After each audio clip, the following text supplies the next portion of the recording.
Let me say a word about about the origin of long lots. There's quite a literature on long lots, and in geography anyway. And what the literature says is that long lots originated with the French, and that the French brought long lots from certain places in France, coastal places in France, where they had reclaimed land, and they were really trying to drain the land as opposed to getting irrigation water to the land. And so the long lots would lead to a river where they were draining the land so that it could be available for agriculture. And this technology of long lots along a river was transferred to French Canada. And if you go to French Canada today, to Quebec, you'll be amazed, absolutely amazed, at the long lots that extend not from an irrigation ditch, because they don't have to irrigate there, but simply from a road to the river. People owning these riverine strips, and their houses are on the opposite side of the road. So you drive along a road and you see house after house after house. They are about as frequent as every 1/9 of a mile. This was measured in arpents, a French measurement system.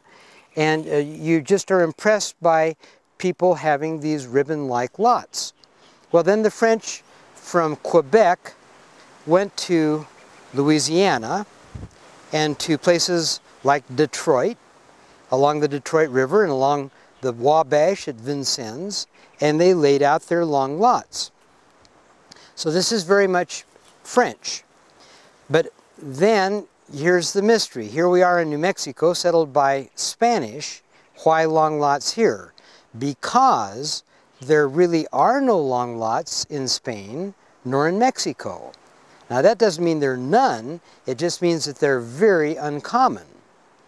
And so the explanation seems to be that early on, like about as early as 1690, 1693, after the Reconquest, Frenchmen, several Frenchmen, educated people, were amongst the Spaniards, and they brought with them the idea of the long lot. So after the Reconquest, after the Pueblo Revolt, when the Spanish came back from the El Paso area, they brought, well, here were Frenchmen, and they said, well, the way to do this, obviously, is a long lot, because of these reasons, these benefits for a long lot, the efficiency and the fact that they're equitable and that in equal inheritance, which is romance. Germanic law, you see, has the oldest son inherit. That's called primogeniture. The oldest son gets the whole thing. That's why from places like Sweden or Germany, the second and third and fourth sons would migrate to America, because the oldest son was going to inherit the old man's land. Well, not so in romance, in countries that based their law on the Roman Empire, such as France.